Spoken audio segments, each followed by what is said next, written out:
Hello दोस्तों, आप सभी को प्रभु यीशु मसीह के नाम में जय मसीह की। परमेश्वर के नाम की स्तुति हो, परमेश्वर के नाम की महिमा हो। दोस्तों, क्या आप जानते हैं कि यीशु मसीह के जन्म के बारे में सबसे पहली बार भविष्यवाणी किसने की थी? यह किताब कौन सी किताब में लिखी गई थी? अक्सर लोगों को लगता है कि प्रभु यीशु मसीह के जन्म के बारे में सबसे पहली भविष्यवाणी यशायाह नबी ने की थी और उसकी ही किताब में लिखी गई है। लेकिन मैं आपको बताना चाहती हूँ कि प्रभु यीशु मसीह के बारे में सबसे पहली भविष्यवाणी यशायाह नबी की किताब में नहीं की गई थी और ना ही भविष्यवक्ता यशायाह नबी ने की थी। जी हाँ दोस्तों, ये सच्चाई है और बहुत सारे मसीही लोगों को ये पता भी नहीं है कि प्रभु यीशु मसीह के जन्म की भविष्यवाणी सबसे पहले किसने की थी। आज मैं आपको बताऊंगी कि वह कौन सी ऐसी किताब है जिसके अंदर आप प्रभु यीशु मसीह के जन्म के बारे में सबसे पहली बार भविष्यवाणी की गई को जान सकते हैं। आज हम देख सकते हैं कि 99% जो क्रिश्चियन लोग हैं उनको ये पता ही नहीं है। बहुत सारे लोगों को लगता है कि यशायाह नबी की किताब में यानी बाइबल में जो यशायाह नबी की किताब है उसी में सबसे पहले यीशु मसीह के जन्म के बारे में भविष्यवाणी की गई थी, लेकिन ये सच नहीं है। जी हाँ, ज़रूर मैं आपको बताना चाहूँगी कि वहाँ पे भविष्यवाणी तो की गई है लेकिन सबसे पहले भविष्यवाणी नहीं की है। जब हम देखते हैं यशायाह की किताब तो उस किताब में आपने भविष्यवाणी के रूप में ये ज़रूर पढ़ा होगा कि एक कुमारी गर्भवती होगी और एक पुत्र को जन्म देगी और उसका नाम इमानुएल रखा जाएगा। लेकिन ये सच नहीं है कि ये भविष्यवाणी जो है पहली है। वह कौन सी किताब है जिसमें सबसे पहले जो है यीशु मसीह की भविष्यवाणी की गई थी? आज इस वीडियो के माध्यम से मैं आपको डिटेल में उस किताब के बारे में भी बताऊंगी और उस वचन के बारे में भी बताऊंगी जहां पर प्रभु यीशु मसीह के जन्म के बारे में सबसे पहली बार भविष्यवाणी की गई थी। और आप ये जानकर चौंक जाएंगे कि ये भविष्यवाणी किसी इंसान के द्वारा नहीं की गई थी, लेकिन इसके पीछे किसका हाथ था, किसने इस भविष्यवाणी को किया या किसने करवाया, इन सारी बातों का जवाब आज इस वीडियो में आपको मिलने वाला है। इसलिए वीडियो को बड़े ही ध्यान से देखिएगा और शुरू से लेकर अंत तक समझने की कोशिश करिएगा, क्योंकि वचन के अंदर बहुत सारे भेदों की बातें छुपी रहती हैं। ज़रूरी है कि आप इसे ध्यान से पढ़ें और समझें। तो चलिए दोस्तों, वीडियो को हम शुरू करते हैं। तो दोस्तों, जैसे कि मैंने आपसे कहा वीडियो की शुरुआत में कि मैं आपको बताने वाली हूँ कि प्रभु यीशु मसीह के जन्म की भविष्यवाणी के बारे में अक्सर लोगों को यही लगता है कि यीशु मसीह के जन्म की भविष्यवाणी यशायाह नबी की किताब में ही लिखी गई है सबसे पहले, लेकिन ऐसा नहीं है। जब हम देखते हैं यशायाह नबी की किताब पढ़ते हैं, उसका 7 अध्याय और 14 आयत में पढ़ते हैं तो वहाँ इस प्रकार लिखा है कि इस कारण प्रभु आप ही तुमको एक चिन्ह देगा। सुनो, एक कुमारी गर्भवती होगी और पुत्र जनेगी और उसका नाम इमानुएल रखेगा। यहाँ पर यशायाह नबी ज़रूर इस बात को कह रहे हैं कि एक स्त्री के द्वारा एक पुत्र उत्पन्न होगा और उसका नाम इमानुएल रखा जाएगा। ये क्लियर है कि प्रभु यीशु मसीह के जन्म के बारे में भविष्यवाणी की गई। और हम देखते हैं मत्ती रचित सुसमाचार की किताब में जब हम इस भविष्यवाणी को पूरा होते हुए देखते हैं तो इस प्रकार से लिखा गया है। मत्ती की किताब उसका 1 अध्याय और 18 वचन से लेकर के जब आप 25 आयत तक पढ़ते हैं तो वहाँ पर आपको पता चलेगा कि कैसे मरियम जो कि कुंवारी थी और उसकी मंगनी यूसुफ के साथ हुई थी, वह गर्भवती थी और उसने एक पुत्र को जन्म दिया और उसका नाम यीशु रखा गया, जिसका अर्थ होता है इमानुएल, यानी कि परमेश्वर हमारे साथ है। और इस भविष्यवाणी को जो यशायाह नबी की किताब में हुई, यहाँ पर हम उसे पूरा होते हुए देख सकते हैं। इसलिए बहुत सारे लोगों को लगता है कि यशायाह नबी की जो पुस्तक है सबसे पहले यीशु मसीह के जन्म की भविष्यवाणी की थी। नहीं मेरे प्रियो, इसके लिए आपको एक और किताब को पढ़ना होगा जिसके बारे में बहुत सारे लोगों को पता ही नहीं है। ये बहुत सारे मसीही लोग उस किताब को जल्दी से पढ़ते नहीं हैं। अक्सर मसीही लोग ऐसी किताबों को पढ़ना पसंद नहीं करते हैं जहाँ पर उन्हें कुछ आशीषित बातें नहीं मिलती हैं। लेकिन बाइबल के अंदर एक ऐसी किताब भी है जिसको आप अगर नहीं पढ़ेंगे तो आपको बहुत सारी चीज़ें समझ में भी नहीं आएंगी। तो दोस्तों, इस संसार का शुरुआत, इस संसार का अंत, परमेश्वर का प्रेम, परमेश्वर का क्रोध, अगर इन सारी बातों को समझना है तो आपको उस बाइबल की किताब को पढ़ना बहुत ही ज़्यादा ज़रूरी है।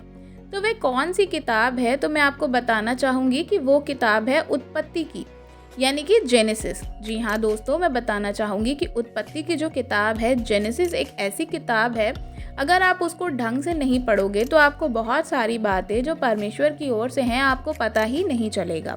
इसलिए बहुत ध्यान से आप उसे पढ़ें। प्रिय यीशु मसीह का जन्मदिन जब हम देखते हैं तो वहाँ पर सबसे पहली बार भविष्यवाणी जो है वह उत्पत्ति की किताब में ही की गई थी। आपने बहुत बार उत्पत्ति की किताब को पढ़ा होगा, लेकिन आपने इस बात पे कभी गौर नहीं किया होगा कि उस जगह पर यीशु मसीह के जन्म के बारे में भी भविष्यवाणी की गई है।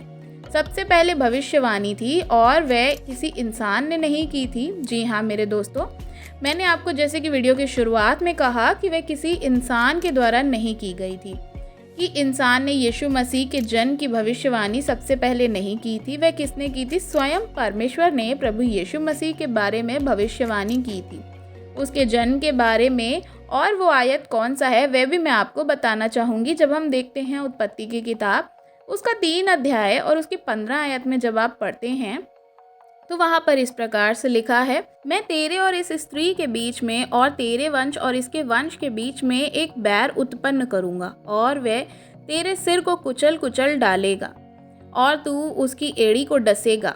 ये बात परमेश्वर ने स्वयं कहा। किसने कहा है यहाँ पर? परमेश्वर ने। यानी कि जब हम वहाँ देखते हैं कि सर्प के बारे में, यानी सांप के बारे में, सांप है वहाँ पर जिसे आदम और हव्वा ने, जिसको जो है सांप ने जिसको बहकाया था और फल खाने के लिए, पाप करने के लिए उन्हें मजबूर किया था। उस सर्प को जब परमेश्वर श्राप दे रहे थे तब इस बात को कह रहे थे कि जब परमेश्वर के लोगों को ने, यानी कि आदम और हव्वा ने पाप किया तो परमेश्वर ने उनको भी दंड दिया, साथ साथ में सर्प को भी दंड देकर उसे श्राप दिया।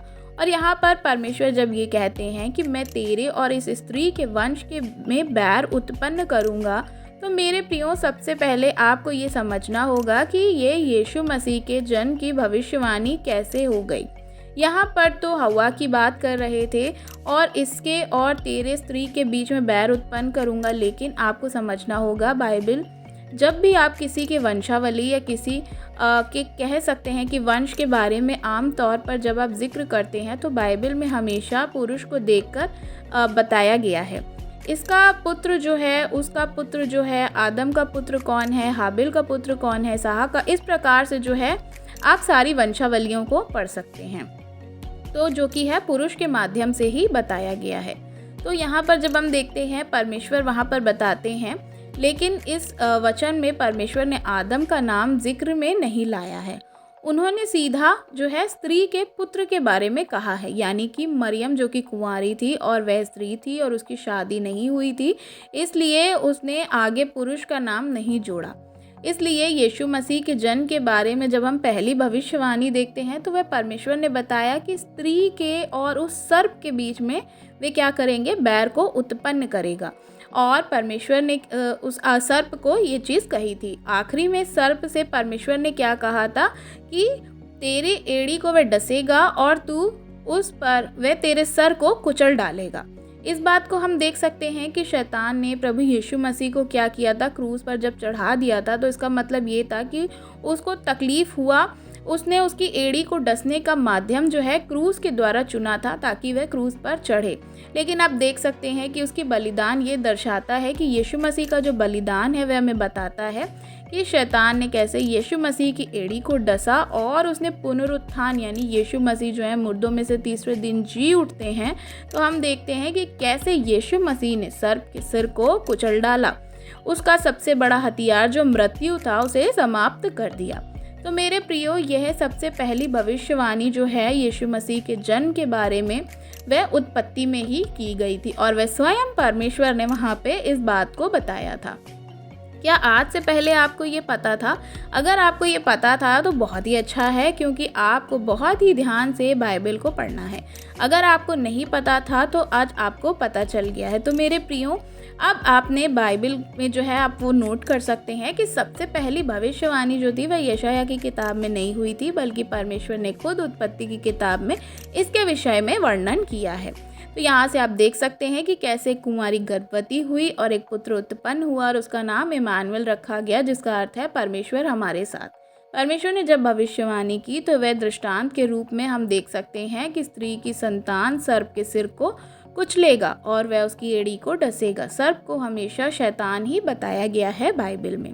तो यहाँ से आज हम सीख सकते हैं कि जो है यहाँ पे किस प्रकार से परमेश्वर ने इस बात को बताया था।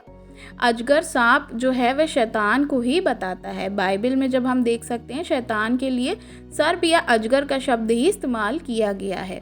तो जब इस सांप के बारे में बात किया जा रहा है तो वही बताया जा रहा है कि यीशु मसीह आएंगे और शैतान के बंधनों को तोड़ देगा, मृत्यु को तोड़ देगा और वह उद्धारकर्ता बनेगा। तो मेरे प्रियो, मैं विश्वास करती हूँ कि आज इस वीडियो के माध्यम से जो मैंने आपको जानकारी दी है वह आपको समझ में आई होगी। अगर वीडियो अच्छी लगी हो तो वीडियो को लाइक ज़रूर करिएगा और हर एक मसीह भाई बहन के साथ शेयर भी करिएगा ताकि वह भी इस रहस्य को जान और समझ सके। God bless you. जय मसीह।